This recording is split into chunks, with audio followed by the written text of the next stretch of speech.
اعوذ باللہ من الشیطان الرجیم بسم اللہ الرحمن الرحیم الصلاۃ والسلام علیکہ یا رسول اللہ صلی اللہ علیہ وآلہ وسلم۔ السلام علیکم رحمۃ اللہ وبرکاتہ۔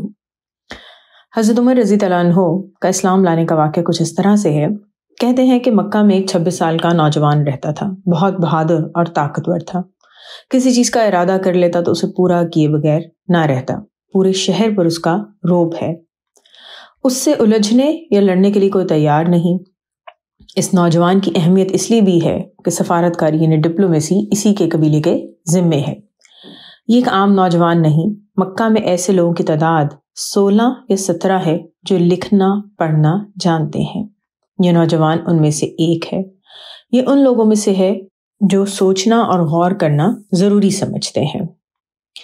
یہ شخص کہتا ہے کہ محمد صلی اللہ علیہ وسلم ایک اکیلے شخص سب سے مخالفت لے کر بھی مطمئن ہے۔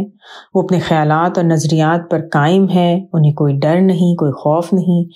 سارے مخالفت کے باوجود انہیں اپنی کامیابی کا مکمل یقین ہے۔ اس وجہ سے بہت سارے لوگ اپنے پیاروں سے دور ہو رہے ہیں، اپنے گھر بار، بہن بھائی، ماں باپ، غرض ہر چیز چھوڑنے کو تیار ہیں، لیکن اپنائے ہوئے نئے دین کو چھوڑنے کے لیے تیار نہیں۔ اتنے ظلم بھی کیے گئے، اذیتیں بھی دی گئیں، آخر اس دین میں ہے کیا؟ اس کی کیا وجہ ہے؟ یہ نوجوان دیکھتا ہے کہ مکہ کے لوگوں میں رسول اللہ صلی اللہ علیہ وسلم پر ایمان لانے والوں کی وجہ سے تقسیم بڑھتی جا رہی ہے، تو اس نے سوچا کہ اپنا رول ادا کرے۔ رسول اللہ صلی اللہ علیہ وسلم کی مخالفت میں یہ کسی سے پیچھے نہیں۔ اس کو بہت غصہ ہے کہ بہت سے مسلمان قریش سے بچ کر حبشہ چلے گئے۔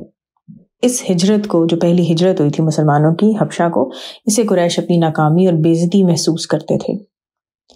صورتحال سے پریشان کن یہ نوجوان ارادہ کرتا ہے کہ آخر کار نعوذ باللہ وہ رسول اللہ صلی اللہ علیہ وسلم کو ختم کر دے گا، تاکہ یہ نئے دین کی باتیں ہمیشہ ہمیشہ کے لیے ختم ہو جائے اور لوگوں میں جو تفرقہ پیدا ہو گیا ہے اس نئے دین کو لے کے، وہ وجہ بھی ختم ہو جائے۔ یہ نوجوان اپنے ماموں عمرو بن حشام یعنی ابو جہل کے پاس جاتا ہے اور ان کو کہتا ہے کہ یہ میرا ارادہ ہے۔ ابو جہل اس بات پہ بہت خوش ہوتا ہے۔ یہ نوجوان تلوار اٹھا کر رسول اللہ صلی اللہ علیہ وسلم کی تلاش میں نکل پڑتا ہے۔ سخت گرمی کا موسم تھا، دوپہر کا وقت تھا، تلوار کافی گرم ہے۔ اس نوجوان کو بس دھن تھی کہ اس نے جو ارادہ کر لیا ہے وہ اسے پورا کرے گا۔ راستے میں اس کی ملاقات ایک شخص سے ہوتی ہے۔ وہ شخص اس نوجوان کو شدید غصے کے عالم میں دیکھتا ہے تو اسے لگتا ہے کہ اس کا ارادہ ٹھیک نہیں۔ پوچھتا ہے کہ کہاں جا رہے ہو؟ تو یہ نوجوان کہتا ہے کہ محمد صلی اللہ علیہ وسلم ہمارے خداؤں کے بارے میں کہتے ہیں کہ نہ یہ فائدہ دے سکتے ہیں نہ کوئی نقصان، اور محمد صلی اللہ علیہ وسلم کی وجہ سے لوگ اپنے باپ دادا کا دین چھوڑ کر اس نئے دین کی طرف جا رہے ہیں، بھائی بھائی سے دور ہو گیا ہے، بیٹا باپ سے، اور یہ سب صرف محمد صلی اللہ علیہ وسلم کی وجہ سے ہو رہا ہے۔ تو میں اب خاموش نہیں رہوں گا۔ قریش کو جس قدر تکلیف اور نقصان محمد صلی اللہ علیہ وسلم سے پہنچی ہے، کسی دشمن سے نہیں پہنچی۔ میں نے آج تک اس لیے صبر کیا کہ محمد صلی اللہ علیہ وسلم بھی قریشی ہیں۔ وہ شخص کہتا ہے کہ تمہیں اندازہ ہے کہ اگر یہ جو تم نے ارادہ کیا ہے کہ اس کو پورا کرو گے تو کیا ہوگا؟ وہ نوجوان یعنی حضرت عمر رضی اللہ عنہ کہتے ہیں کہ مجھے معلوم ہے کہ قبیلوں کی جنگ ہوگی، خون کی ندیاں بہیں گی، لیکن مجھے اس کی پرواہ نہیں۔ میں اس دین کو مٹا کر ہی دم لوں گا۔ اگر اس کے لیے کچھ لوگوں کی جان چلی جائے تو یہ کوئی بڑی قیمت نہیں ہے۔ وہ شخص جن کا نام نعیم بن عبداللہ نہام تھا، وہ رسول اللہ صلی اللہ علیہ وسلم پر ایمان لا چکے تھے، لیکن ان کا ایمان لانا کسی پر بھی ظاہر نہیں تھا۔ انہوں نے سوچا کہ کیوں نہ میں اس نوجوان کو مصروف کر دوں اور خود اسی دوران رسول اللہ صلی اللہ علیہ وسلم کے پاس جا کر ان کو اس کے ارادے کے متعلق بتا دوں گا۔ تو وہ شخص نعیم عمر رضی اللہ عنہ کو کہتا ہے کہ محمد صلی اللہ علیہ وسلم کی فکر بعد میں کرنا، پہلے اپنے گھر کی خبر لو۔ تمہارے بہن اور بہنوئی دونوں محمد صلی اللہ علیہ وسلم پر ایمان لا چکے ہیں۔ عمر رضی اللہ عنہ کو اس بات پہ یقین نہیں آتا، تو نعیم کہتے ہیں کہ جا کر اپنی بہن کے گھر خود دیکھ لو۔ اب تو اس نوجوان کا غصہ کئی گنا بڑھ گیا، قابو سے باہر، ایک لمحہ ضائع کیے بغیر اپنی بہن کے گھر کی طرف مڑ گئے۔ بہن کے گھر پہنچے تو کیا دیکھنے کہ دروازہ بند ہے، گھر کے اندر سے آوازیں آ رہی ہیں۔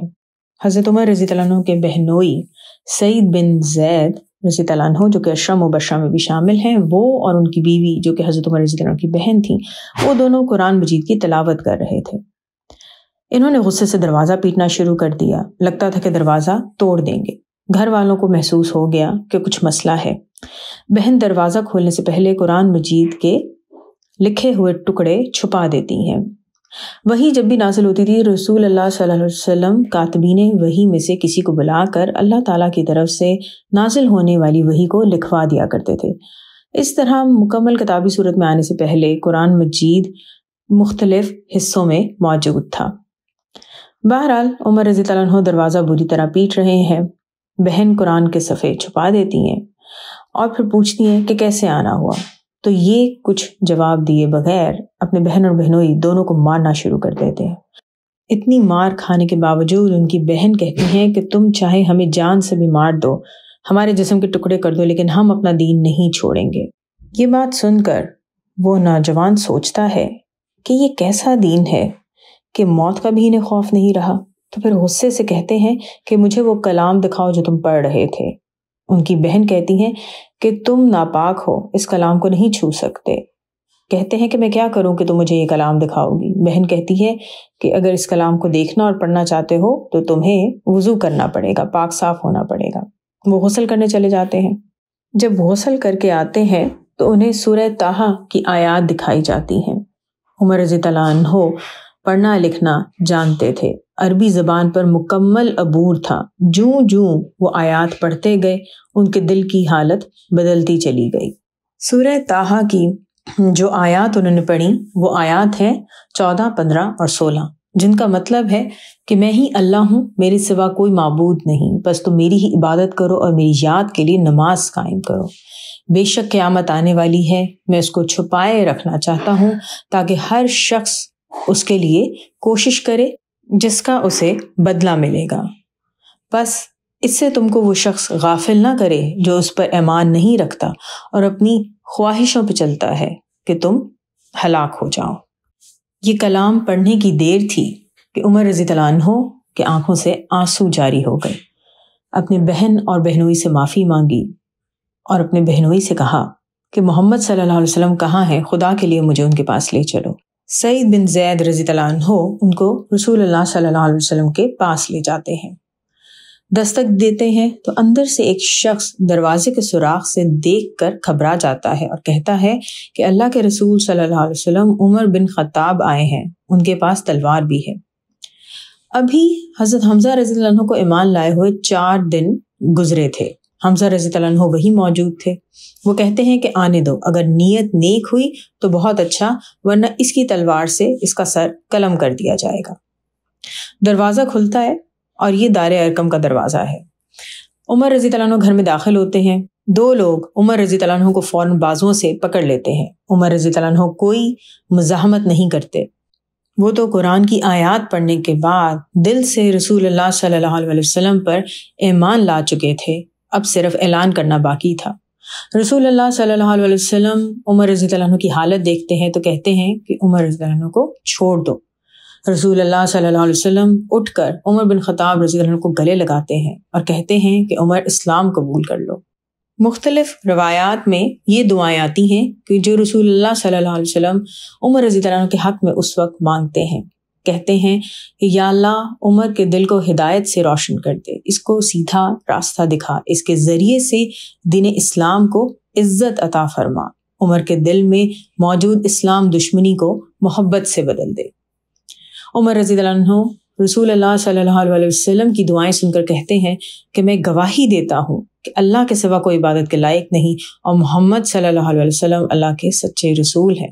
یہ سن کر رسول اللہ صلی اللہ علیہ وسلم کہتے ہیں اللہ اکبر۔ اس کے بعد دار ارقم میں نعرہ بلند ہوتا ہے اللہ اکبر، اللہ اکبر۔ عمر بن خطاب رضی اللہ عنہ کی زندگی میں یہ انقلاب ایسے ہی نہیں آیا تھا، یہ رسول اللہ صلی اللہ علیہ وسلم کی دعا کا نتیجہ ہے۔ حضرت عمر رضی اللہ عنہ کے ایمان لانے سے 1 دن پہلے رسول اللہ صلی اللہ علیہ وسلم نے دعا مانگی تھی کہ یا اللہ عمر بن خطاب اور عمرو بن حشام یعنی ابو جہل میں سے جسے تو پسند کرتا ہے اس کے ذریعے سے دین اسلام کو عزت عطا فرما۔ عمر رضی اللہ عنہ ایمان لانے کے بعد رسول اللہ صلی اللہ علیہ وسلم سے کہتے ہیں کہ اللہ کے رسول صلی اللہ علیہ وسلم چاہے ہم زندہ رہیں یا مر جائیں، کیا ہم حق پر نہیں ہیں؟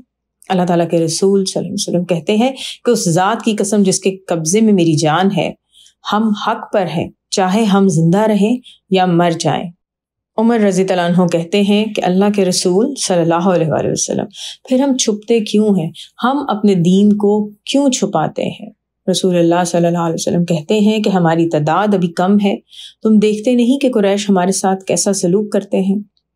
عمر بن خطاب رضی اللہ عنہ کہتے ہیں کہ اللہ کے رسول صلی اللہ علیہ وآلہ وسلم، اس ذات کی قسم جس نے آپ صلی اللہ علیہ وآلہ وسلم کو حق کے ساتھ رسول بنا کر بھیجا ہے، جن مجلسوں میں اسلام لانے سے پہلے میں بیٹھا کرتا تھا، اب میں ایمان کے ساتھ ان سب میں بیٹھوں گا۔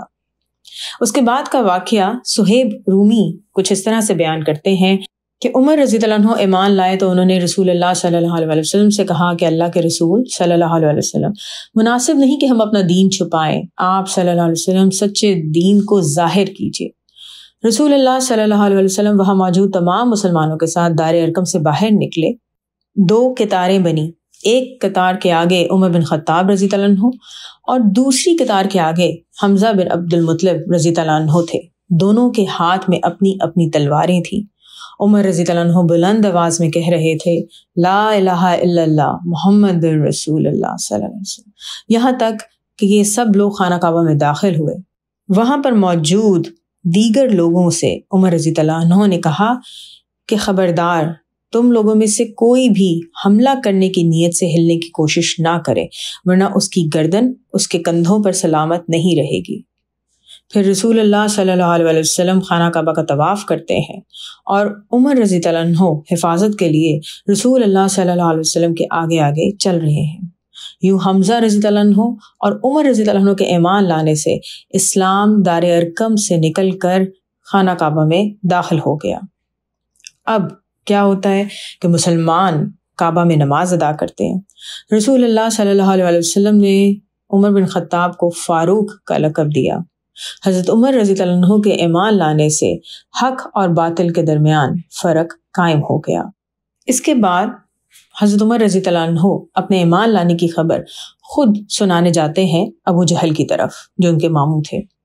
ابو جہل جب عمر رضی اللہ عنہ کے چہرے پر اتنی خوشی دیکھتا ہے تو کہتا ہے کہ میرے لیے کون سی خبر لائے ہو؟